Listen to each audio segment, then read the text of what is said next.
sortir notre poinçon qui nous sert à faire les boîtes arrondies. Donc, qu'est-ce que l'on va découper? Dans du papier brune dune, nous allons découper 2 fois la partie qui est pointue, en ayant précaution de laisser un petit peu déborder le papier et découper un petit peu de ces carrés là. Cela, on va le faire 2 fois. Donc moi je me suis déjà avancée, on obtient 2 fois ceci. Ensuite, à l'aide de notre coupe papier, nous allons découper un morceau de papier qui mesure 13 cm par 8 cm, et dans le sens des 13 cm, nous allons marquer le pli à 4 cm de chaque bord, ce qui fait 4 cm ici, plus 5, ça fait 9, donc 4 et 9 cm, nous marquons le pli. Alors, ensuite, on aura besoin de fabriquer notre anse, et pour ça, on a besoin d'un morceau de papier cartonné, toujours brune dune, mesurant 10 cm par 4 cm.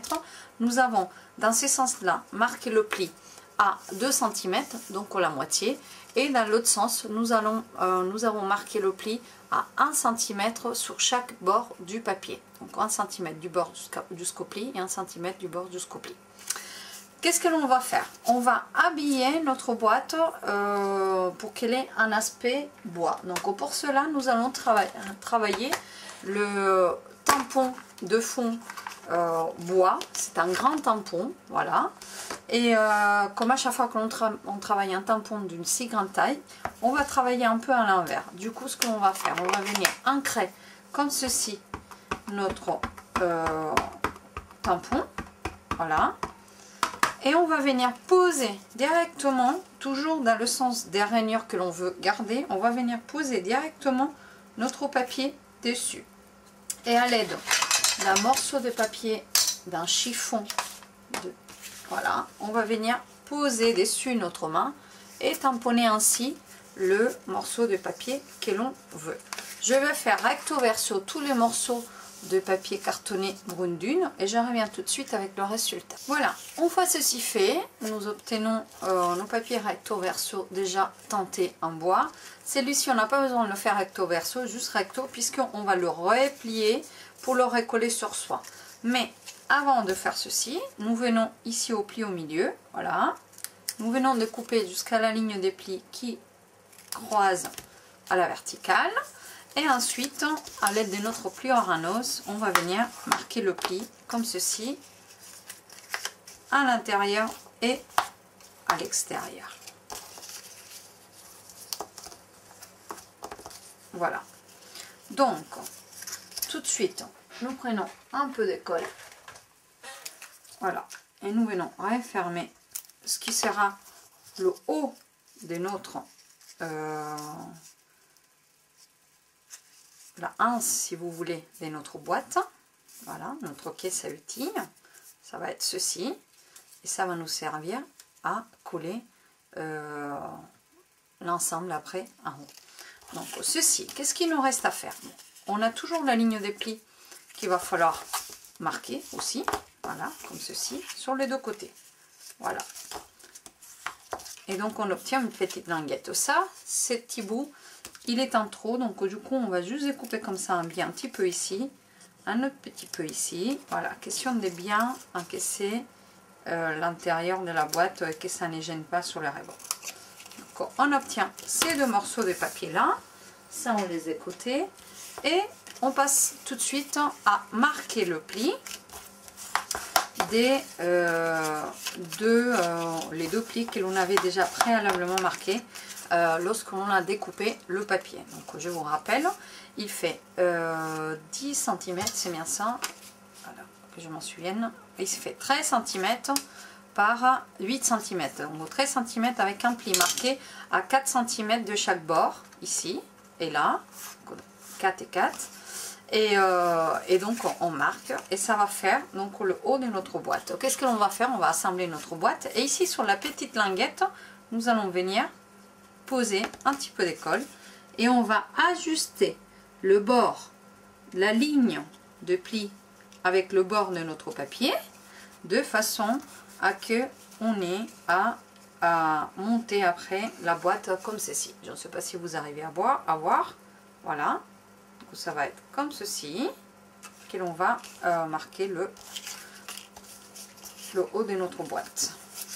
Donc on fait pareil de l'autre côté.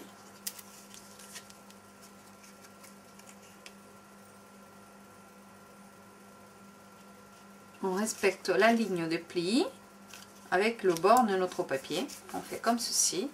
Et maintenant, on va venir apposer un petit peu de colle pour coller le haut comme ceci.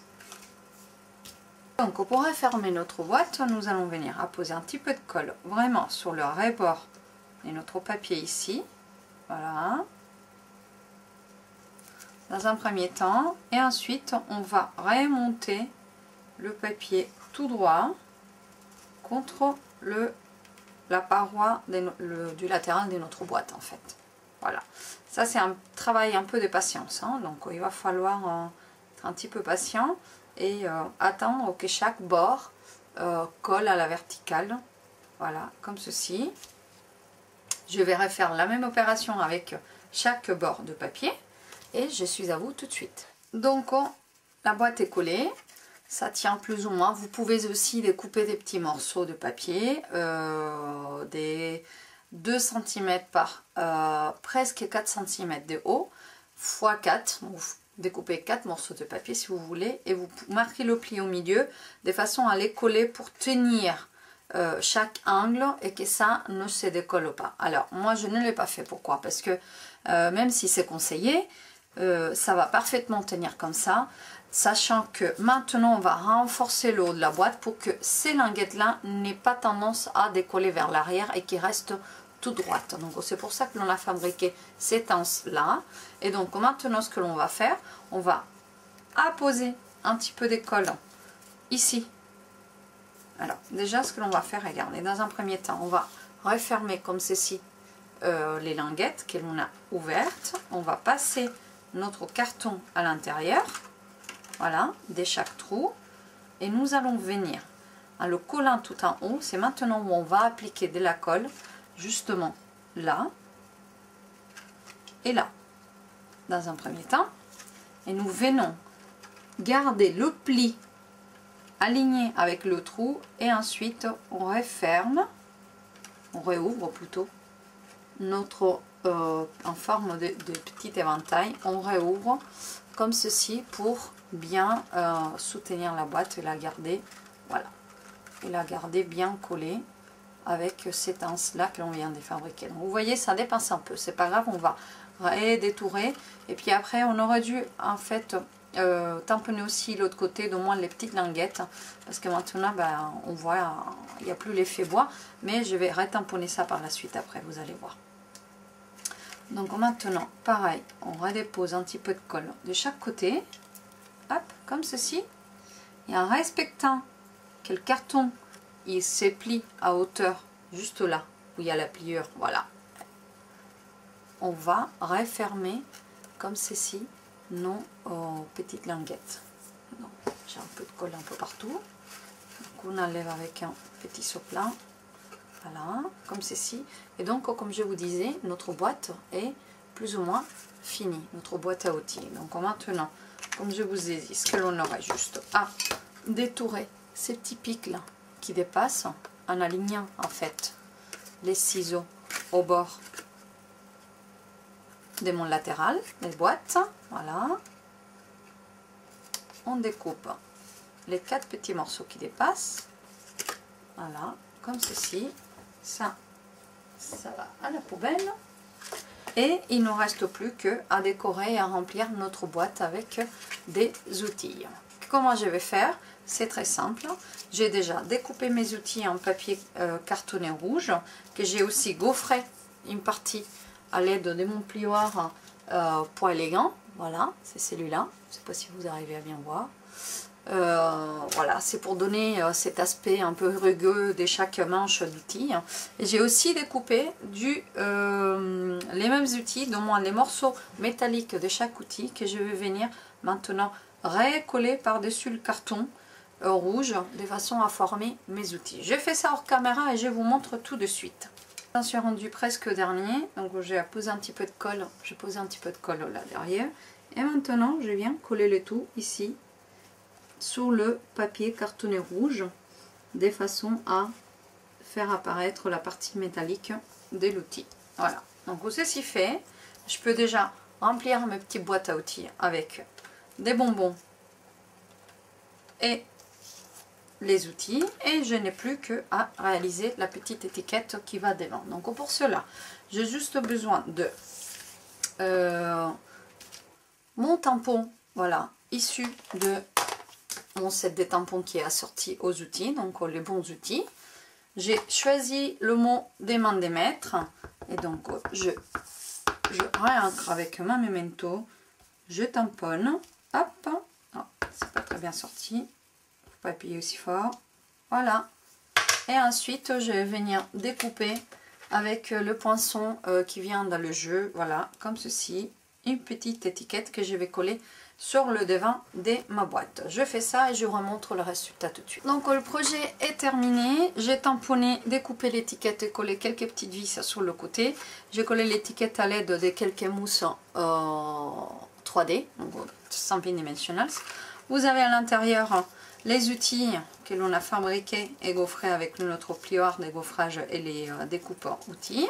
Vous pouvez remplir la petite boîte avec des petites gourmandises et puis offrir avec les outils à l'intérieur à un bon papa bricoleur, à un bon papy bricoleur, à même en femme bricoleuse. Moi j'en suis un petit peu aussi quand même.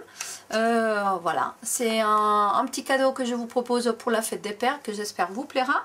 N'oubliez pas que la liste d'articles en fin de vie des catalogues actuellement en vigueur, donc les saisonniers et l'annuel, vient tout juste de sortir. Donc passez sur ma boutique en ligne ou mon blog vite fait pour jeter un coup d'œil et ne pas laisser passer l'opportunité de vous procurer les articles qui vous plaisent, vous tâtent l'œil depuis longtemps et que vous ne pourrez plus acquérir après la fin des stocks ou après le 1er juin 2017. Je vous fais des gros bisous et je vous dis à bientôt. N'oubliez pas de liker la vidéo, de laisser un petit commentaire ou de vous abonner à ma chaîne. Je vous fais des bisous et je vous dis à très bientôt. Au revoir.